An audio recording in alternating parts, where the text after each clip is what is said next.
Bom, gente, hoje eu vou começar, que como eu mandei o link mais cedo, eu vou começar mais cedo. Hoje a gente vai estudar instituições sociais em sociologia, cultura e educação. Gente, pelo livro que eu estudo para dar aula para vocês, eles falam que instituição social é somente a igreja e a família. Por mim, não. É, por mim, instituições sociais é tanto a escola, a igreja e a família. Então, às vezes, vocês vão encontrar essa divergência, mas a escola também é uma instituição social, tá, gente? Só que eu vou falar dela na parte de educação. As instituições. Peraí. Aí, agora sim, vai. As instituições sociais é o meio pelo qual se mantém a organização e coesão social. São elas quem transmitem as regras e normas dentro da sociedade. O que que isso quer dizer, gente? As instituições sociais, elas são muito importantes dentro de uma sociedade para que a gente possa manter a ordem, como eu posso dizer? Uma ligação entre a sociedade. Tipo assim, para a gente respeitar as regras e as condutas sociais, a gente tem que ter instituições que organizem isso, que te transmitam isso quando você nasce, que te transmitam isso enquanto você faz parte da sociedade. Elas são uma instituição social, não existe de forma isolada de outras. Isso quer dizer que, tipo assim, a igreja e a família, elas não existem de forma isolada. A igreja, ela depende da família e a família, ela também depende da igreja, vamos dizer, tipo assim. Ou a família depende da escola e a escola depende da família, a escola depende da igreja, tipo isso. Então, quando se tem uma alteração ou uma mudança dentro da família, ou dentro dos paradigmas da igreja, da família ou da escola, nós temos uma mudança em todos os outros setores. Então, tipo assim, vamos dizer, os padrões de família mudaram hoje em dia. Até alguns séculos atrás, séculos, né? Até um século atrás, no século 20, 19, por aí, os padrões de família eram o homem, a mulher e os filhos. Hoje a gente sabe que existe padrões entre casais homossexuais tendo filho, uma mãe solteira com seus filhos, um pai solteiro com seus filhos, avó e vô cuidando de neto e tudo mais, sabe, gente? É tipo isso. Nossos paradigmas de família mudaram. Então, isso gerou uma transformação na igreja, isso gerou uma transformação nas escolas, que tem que aceitar essas coisas, tá? Tipo assim, a igreja, ela não. Tem igrejas que ainda condenam um casamento homoafetivo e tudo mais. Mas assim, gente, ela transformou.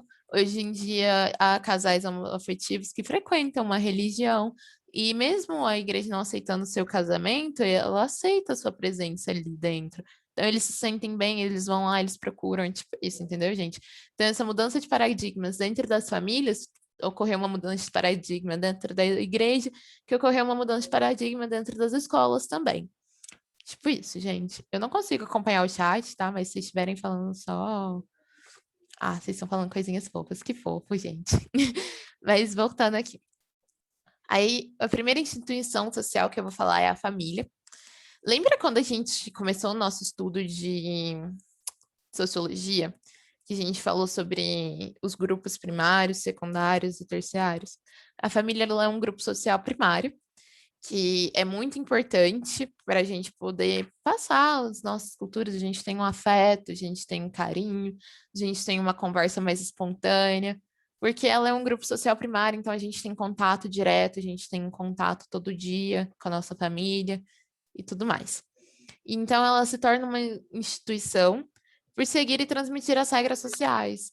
Então é tipo assim, sabe quando a sua mãe fala assim, nossa, menina, não sai com essa roupa, que isso, aquilo? É porque ela tá seguindo uma regra social e ela tá te transmitindo isso. Vamos dizer assim, você quer sair com o short entalado na bunda, vamos dizer assim. E a sua mãe fala assim, nossa, que roupa feia, não sai com essa roupa. É tipo isso, gente. Ela tá transmitindo uma regra, um padrão social. Da época dela, né? Porque hoje em dia, você usa o que você quiser e seja feliz. Mas é isso aí. E as famílias, elas podem ser poligâmicas ou monogâmicas. Poligâmica é quando há mais de um casamento dentro do próprio recinto, vamos dizer assim. Um homem é casado com várias mulheres, uma mulher é casada com vários homens. E a monogâmica é quando é só um homem e uma mulher, só um homem com um homem, só uma mulher com uma mulher. Tipo isso. A gente tem a família nuclear e a família extensa. A família nuclear é quando é só o casal e os filhos, e a família extensa é quando abarca os pais do casal, os tios, sei lá o quê, o sobrinho, enteado, essas coisas. Isso se torna uma família extensa. A tendência dessa instituição é de privilegiar a construção da identidade do indivíduo enquanto pessoa.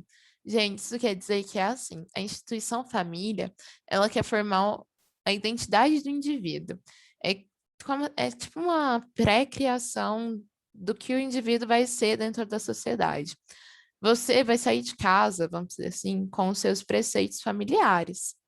Até você viver a sua vida, seu mundo, as suas coisas, você vai sair de casa com seus preceitos familiares.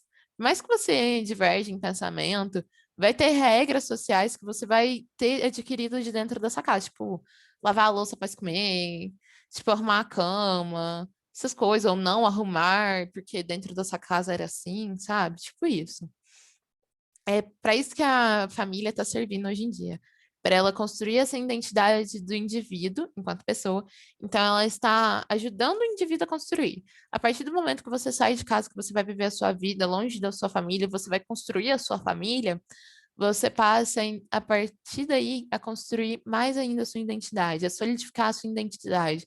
É tipo assim, colocar mais tijolos, construir mais cômodos dentro da sua identidade. Tipo isso. A instituição, ela vem sofrendo mudanças.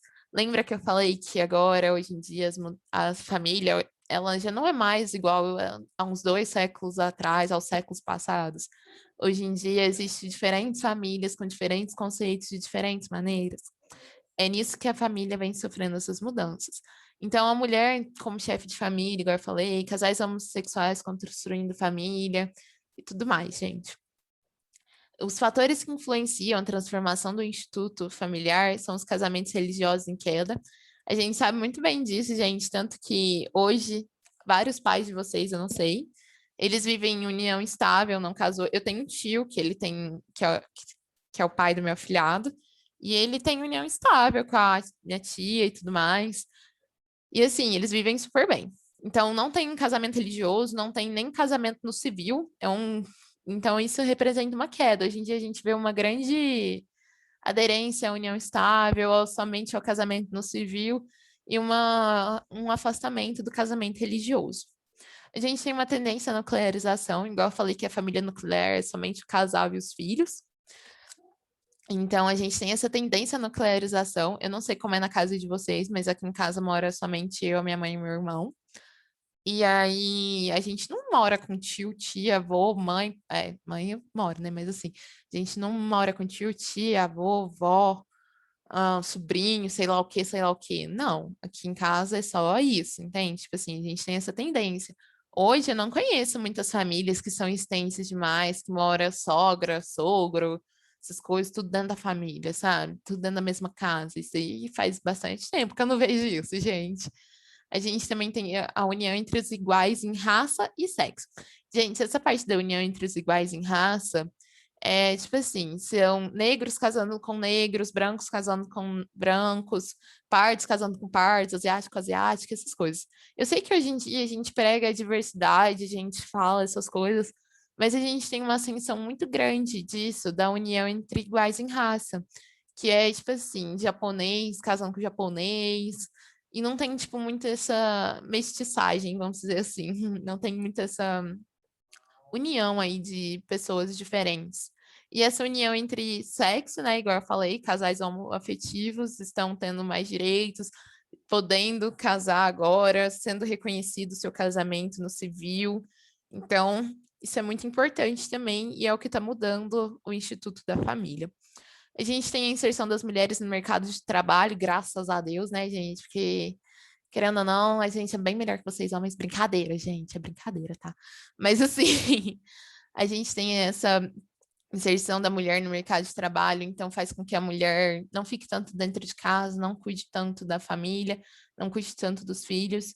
Tipo assim, hoje eu acredito que, tipo assim, tem que ser dividido o trabalho e tudo mais, mas como a mulher era mais do lar, uns 2 séculos atrás, até pouco tempo atrás, a mulher era mais do lar, então as famílias eram mais extensas, tinham mais filhos.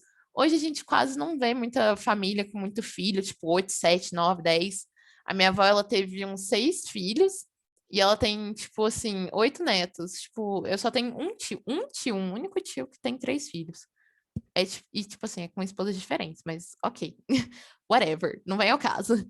Mas é igual eu tô falando, tipo assim, a gente não tem uma tendência a uma família muito grande. Hoje em dia a gente tá tendo uma tendência a uma família pequena, porque a mulher saiu de casa para trabalhar, a mulher virou chefe de família. Então, tipo assim, a gente não tem mais tempo para ficar cuidando daquele tanto de criança. Mas se você quer ser mamãe, tente entender. Mas é isso. A gente também tem o crescimento dos divórcios, que até séculos passados era uma coisa muito feia. Divórcio, gente, de verdade. Imagina você ali com um marido ou com uma esposa que, tipo assim, você tá vendo que aquela relação não tá dando mais, mas que você não se separa porque a sociedade ia te julgar, ia te olhar com maus olhos, ia falar que você era uma mulher da vida, que você era um homem que não prestava. Tipo isso, gente. Agora, hoje em dia, a gente vê que é muito diferente. A gente vê que o divórcio é algo muito comum na nossa sociedade, é algo muito presente, e é isso. A gente tem um atraso na construção de uma família. Igual antigamente, gente, imagina vocês sendo pais, mães, com 14 anos de idade, mas já casada dentro de casa, tendo que cuidar da casa. Gente, isso era muito comum até séculos passados.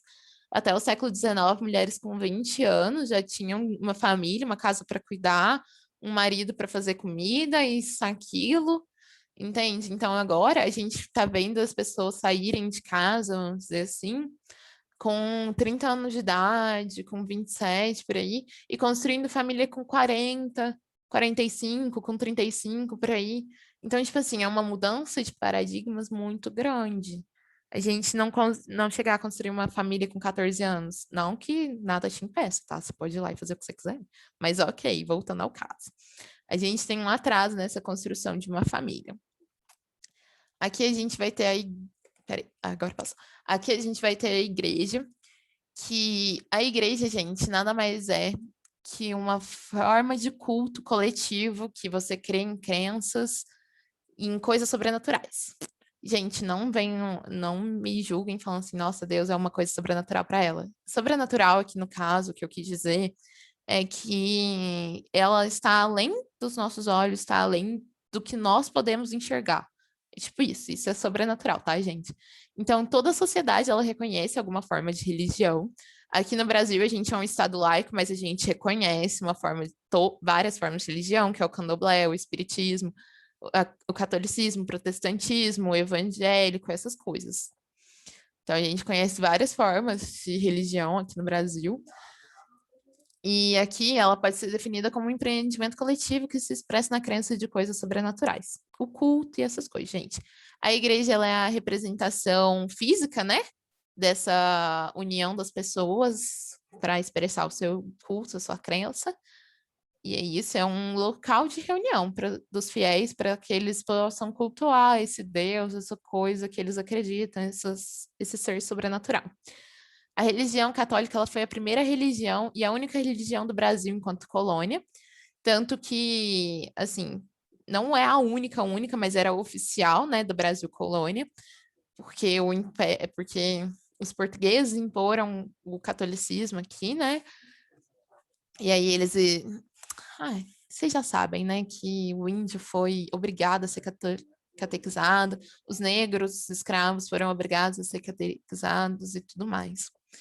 Depois, com a ascensão de Dom Pedro I ao trono e a independência do Brasil, Dom Pedro I era maçônico, tá, gente? Isso daí é um detalhe muito importante. Mas com a ascensão dele, o maçonismo, eu não sei como é que fala, mas os maçons foram muito difundidos no Brasil e tudo mais. Só que a Igreja Católica, ela proibiu religiosos de participarem desses cultos maçônicos, dessas coisas, de eventos maçônicos.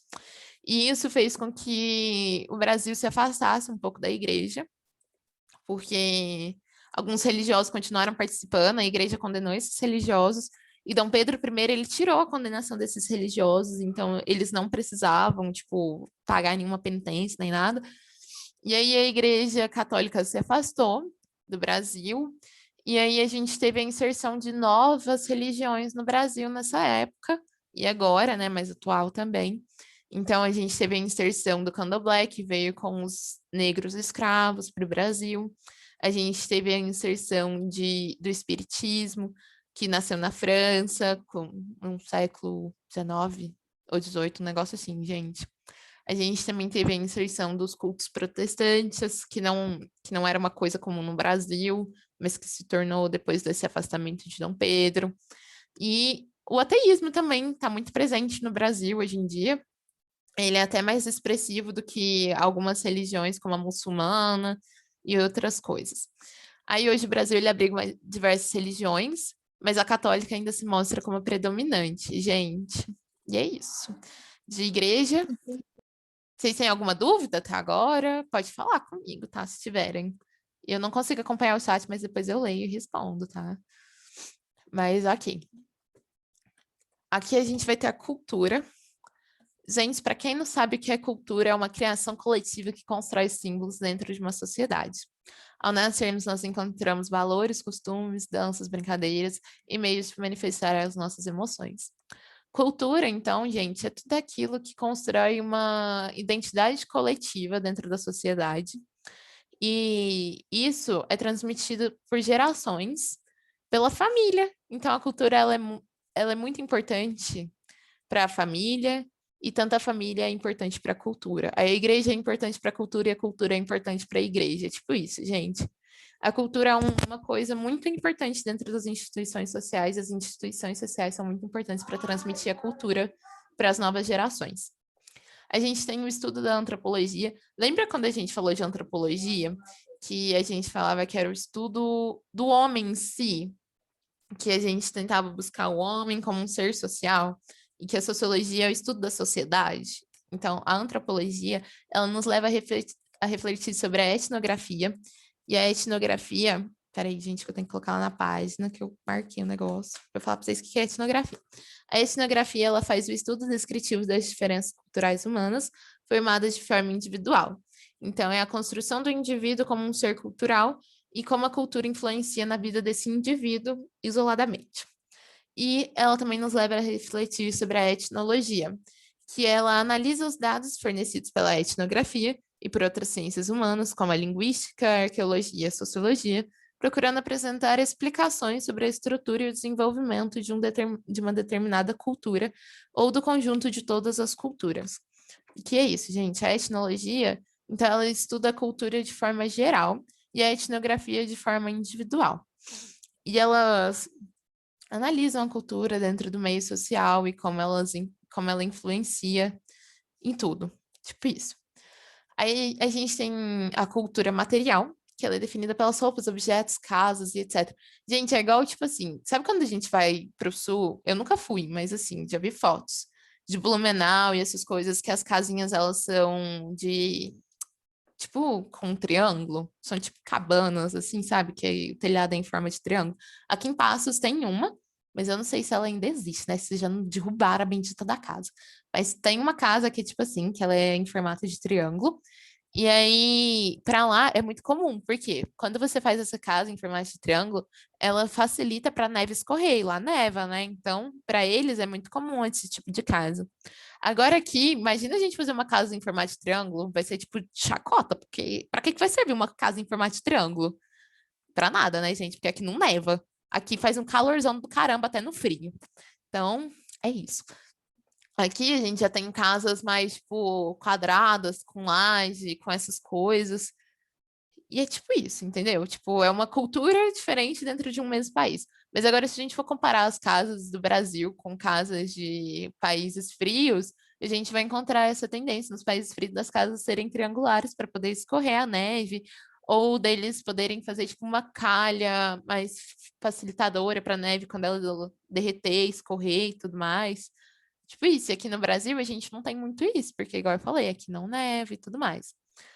A gente tem também a cultura imaterial, que seria a língua, as regras sociais, as artes. Igual a gente tem o MPB aqui no Brasil, o samba, o funk, eles são culturas imateriais. E agora, tipo assim, lá nos Estados Unidos eles têm a música pop, eles têm, não sei, um country deles lá e tudo mais. Então, é tipo assim, é uma cultura imaterial deles. Ah, e dentro de cultura material também inclui os símbolos dos indígenas, essas coisas, igual aquelas máscaras, inclui também vários outros tipos de coisas dentro dessa cultura material e dentro da cultura imaterial também. A gente tem os aspectos de uma cultura que são definidos a partir dos traços culturais. Os traços culturais é o menor componente de uma cultura, tipo um computador, um ar-condicionado, e a gente só pode entender os traços culturais quando os observamos em conjunto integrado, que demonstra como age e pensa uma sociedade. Igual eu falei, gente, tipo, as casas com laje, essas coisas, é uma cultura nossa. E é um traço cultural nosso. Por quê? Porque a gente só pode enxergar eles de forma conjunta. A gente tem o padrão cultural, que é o conjunto de leis e normas que regem os indivíduos e seus comportamentos em uma determinada cultura.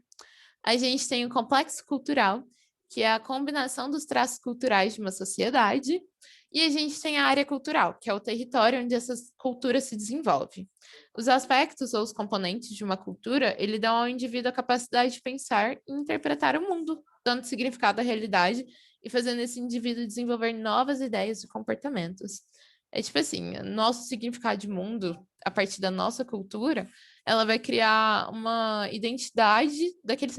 É tipo assim, eu não sei se já viram o vídeo de piada que todo mundo fala assim: ah, quando você vai para o exterior, você conhece um brasileiro de cara. Por quê? Porque a nossa cultura é muito enraizada na gente. A gente vai reconhecer um brasileiro de cara mesmo. Por quê? Porque ele vai mostrar seu padrão cultural, ele vai mostrar os seus traços culturais, ele vai mostrar, tipo assim, que ele é um brasileiro desse jeito, entendeu? E a gente tem. E esses são os aspectos, né, que eu falei. Interpretar o mundo à sua volta, que a gente pode entender o mundo que está aqui, né? A nossa sociedade brasileira, ou a gente pode entender o porquê de outros países agirem diferente da gente, porque isso é uma cultura nossa. É tipo a gente tomar banho todo dia. Lá na Europa não é assim. Eu sei que todo mundo já sabe, mas é uma cultura nossa tomar banho todo dia. Aí imagina se a gente vai para a Europa e toma banho todo dia. Todo mundo vai olhar tipo assim, nossa, por que você está tomando banho todo dia? Sou maníaca de limpeza. E não, tipo, é uma cultura nossa, é um costume nosso. A gente tem o processo de aculturação e o processo de contracultura. O processo de aculturação, ele pode ser definido como modificação ou perda de aspectos de uma cultura. Ele dá-se quando uma cultura entra em contato com outra e acaba perdendo traços característicos devido às transformações sociais. O que isso quer dizer, gente? Que quando duas culturas ou mais entram em contato e essa cultura e essas culturas perdem traços característicos próprios que definem aquela cultura mesmo, isso se torna um processo de aculturação, é uma perda de cultura. Então, é o mesmo exemplo dos índios, quando os portugueses chegaram ao Brasil, é o mesmo exemplo dos negros escravos, quando eles chegaram ao Brasil, é o mesmo exemplo dos portugueses chegando na África, é o mesmo exemplo dos ingleses chegando nos Estados Unidos e matando geral dos índios lá. É tipo isso, entendeu? Eles não aceitaram a cultura dos outros e imporam a sua. Isso é a aculturação. Dentro do processo de aculturação, pode ocorrer a marginalidade cultural, que é quando duas culturas entram em contato e uma cultura ela se sente excluída, ela se sente à margem daquela sociedade, porque a outra cultura dominou e acabou excluindo essa. A gente tem o movimento de contracultura, que é um instituto como um movimento de contestação aos padrões culturais vigentes dentro de uma dada sociedade. Gente, é tipo assim, o movimento contra a cultura é tipo a gente falar que a gente é contra o patriarcado, as feministas. Eu sou feminista, tá, gente? Podem falar o que quiserem, mas eu sou. E, tipo assim, o movimento de contracultura, eu vou falar como se fosse. Não, o movimento feminista não é um movimento de contracultura também, mas ele é mais um movimento social. Mas o movimento feminista nasceu no século passado, onde o patriarcado era muito forte ainda. E os homens eram chefes de família, os homens mandavam em tudo, os homens faziam o que queriam. Então, o movimento feminista, eles nasceram contra essa cultura do patriarcado. Elas queriam o quê? Elas queriam, tipo, a igualdade, serem respeitadas tal qual um homem era respeitado. E outro movimento contra a cultura muito, assim, muito fácil de vocês pensarem, era o movimento hippie, e o movimento punk. Mas o movimento hippie é totalmente paz e amor, é tipo, não é brigar, é contra a guerra e essas coisas. E o movimento hippie, ele nasceu quando tinha a guerra do Iraque. Acho que era a guerra do Iraque, gente. Que os Estados... não, contra a guerra do Vietnã, agora que eu lembrei. Dentro da guerra do Vietnã, que o movimento hippie nasceu, e eles falavam, faça amor, não faça guerra. Não sei se vocês já viram esse lema. É sobre isso. Isso, é sobre isso. E quando eles falam isso, é porque eles não queriam que... Eles queriam que a guerra acabasse, eles não queriam que os Estados Unidos fossem violentos, eles queriam que as pessoas pudessem voltar para casas vivas. Então, o movimento hippie, ele foi contra a cultura do extremismo, contra a cultura da violência. É tipo isso, o que é muito presente na cultura dos estadunidenses. Eu não sei se vocês sabem, mas eles são, tipo, considerados a polícia do mundo, sabe? Tipo, aquele povo que quer intervir em todas as guerras, porque eles se acham uns bonitões. Mas é isso. O movimento punk também foi um movimento de contracultura. O movimento punk, ele... Eu não lembro certinho em que tempo ele nasceu, mas ele foi um movimento em que as pessoas eram muito rebeldes, vamos dizer assim, muito contra tudo. Então, o movimento punk, ele se utilizava da violência também. Então, tipo assim, existiam as pessoas com aqueles cabelos diferentes, aqueles moicanos, com cara de brava, que praticavam, como é que fala? Violação ao patrimônio federal, cultural, pipipipipó. E, tipo assim, era uma forma de protesto contra a cultura dos certinhos, contra a cultura dos bonitinhos, arrumadinhos, educadinhos. É tipo isso. Esse é um movimento de contracultura. Agora a gente vai falar de educação. Movimento Serelepe. Deixa eu ver um movimento de contracultura no Brasil. Gente, pior que eu não tenho ideia, assim, um movimento. Ah, é tipo assim, vou falar do samba. O samba, ele nasceu na favela e tudo mais. E ele pode, assim, não sei se ele é considerado um movimento de contracultura, mas junto com o samba existia a bossa nova. E a bossa nova é tipo algo bem regrado, algo bem certo, algo feito para população da elite e tudo mais. Agora o samba, ele vem contra isso. O samba foi criado pelo povo, para o povo e dentro do povo. É tipo assim, o samba foi feito por pessoas brasileiras, dentro das favelas brasileiras, para o povo brasileiro. É tipo isso. A gente tem. Agora vamos falar sobre cultura, né, gente? Porque tá acabando meu tempo de aula, tem só mais 10 minutos. Eu falo demais, né? Mas ok. Vamos falar sobre educação agora. A educação é o processo que procura transmitir os valores culturais e desenvolver os potenciais pessoais de cada pessoa. E, gente, quando você tá na escola, sabe quando eles falam, ai, não pega o celular, ai, você não pode ir com essa roupa na escola, ai, que pipipi, papapó. Isso é transmitir os valores culturais. Tipo assim, eu não sei se vocês já passaram por isso, mas, ai, menina não pode vir de short na escola, porque o short de menina é curto. Ai, que isso, aquilo, pipipi, pipipó, sabe? Tipo isso. Isso é transmitir os valores culturais. Agora, essa parte de desenvolver os potenciais pessoais de cada pessoa, é que você tá ali para aprender sobre ciências, história, geografia, português, para você desenvolver aquilo que você achar que mais se identifica com você, aquilo que você... Ai, como eu posso explicar isso? Ah, aquilo que você acha que, tipo assim, que você tem mais potencial. É, tipo assim, você quer ser um jogador de futebol. A escola tá ali na parte de educação física para te ajudar nisso, para te desenvolver nessa parte de futebol. Você quer ser uma atriz. A escola tá ali para te mostrar o português que você vai ter que aprender a falar. Ela vai falar sobre variação linguística, que às vezes você vai ter que interpretar um papel diferente. Ela vai falar sobre o português real, que você vai ter que, às vezes, interpretar uma pessoa elegante, uma pessoa do povo, uma pessoa assim, sabe? É tipo isso, o português tá ali para isso. Você quer ser um historiador, história tá ali para isso. Você quer ser um geógrafo, um geólogo, um sei lá o que, a geografia tá ali para isso. Entende? É para isso que a escola serve, para desenvolver as potencialidades pessoais de cada pessoa e para transmitir os valores de dada cultura, de dada sociedade. O processo educacional ele passa da informalidade, que é quando a sua família te ensina dentro da sua casa que você a falar, a você andar, a você ir, às vezes, ler ou escrever, assim, não dentro de casa, né? Porque essa parte de ler e escrever é mais na escola. Mas a sua família, ela também te passa os valores daquela sociedade, como você deve se portar em tais lugares. E aí, ela passa para a formalidade quando você adentra na escola, né? Que seja desde o berçário, com 1 ano de idade, ou com 4 aninhos, que é obrigatório.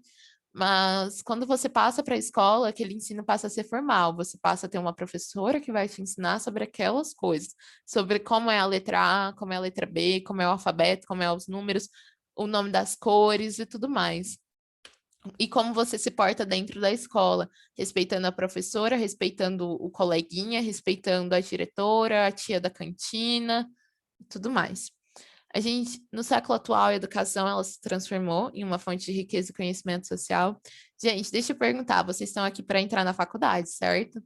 Então, chega para o seu pai ou para sua mãe e fala assim: Nossa, mãe, não quero fazer faculdade, não. O que que você vai falar? Fala assim: Tá doida, menina? Minha Você não mãe quer falou fazer que eu tenho que fazer faculdade? para receber pensão. Não, meu Deus.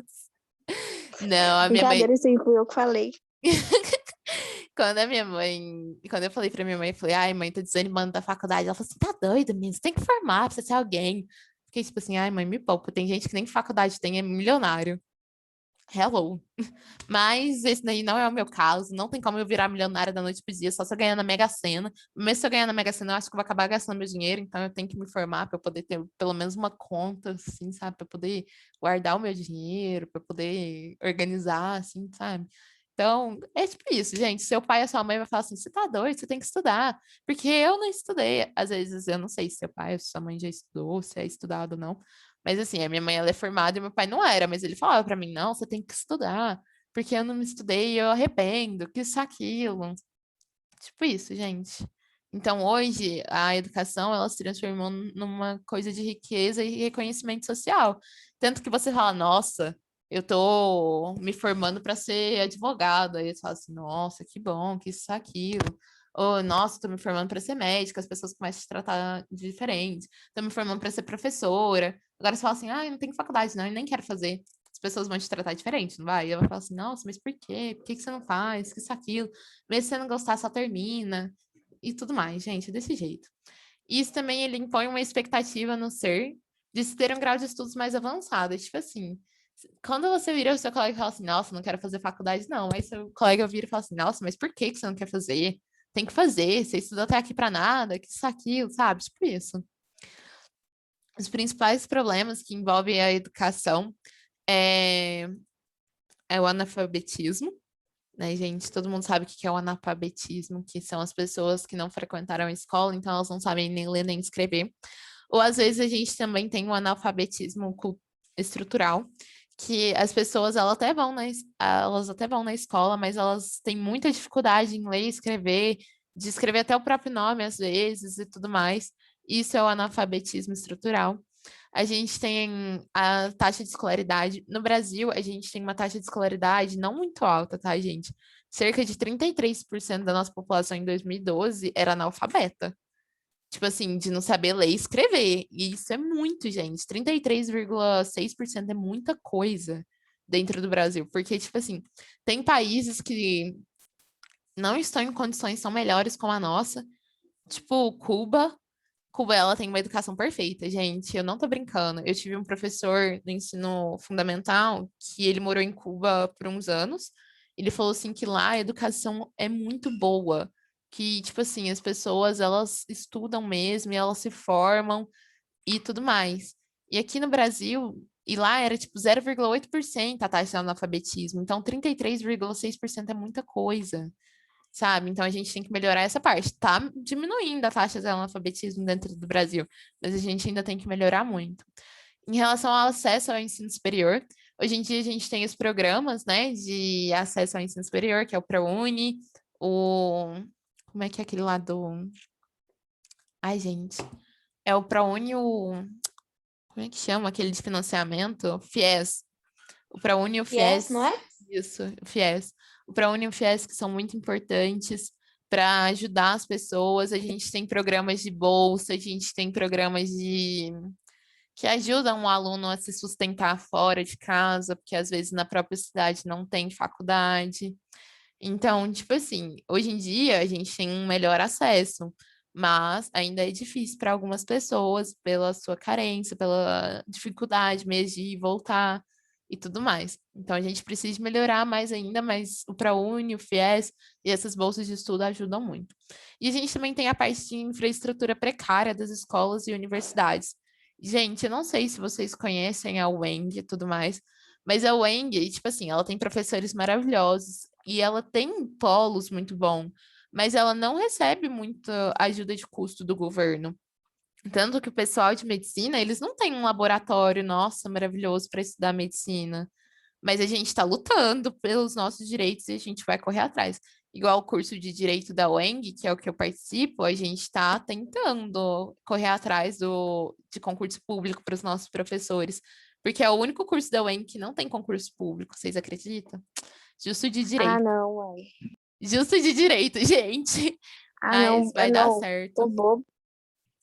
Igual, e escolas públicas também, não sei se vocês estudam em escolas públicas ou se estudaram, mas tem muita escola pública que não tem, tipo, um investimento governamental, que não tem uma carteira para o aluno direito, que não tem um bebedor, que não tem um banheiro, assim, muito bom, que não tem, tipo, nem coisa para o professor trabalhar, sabe?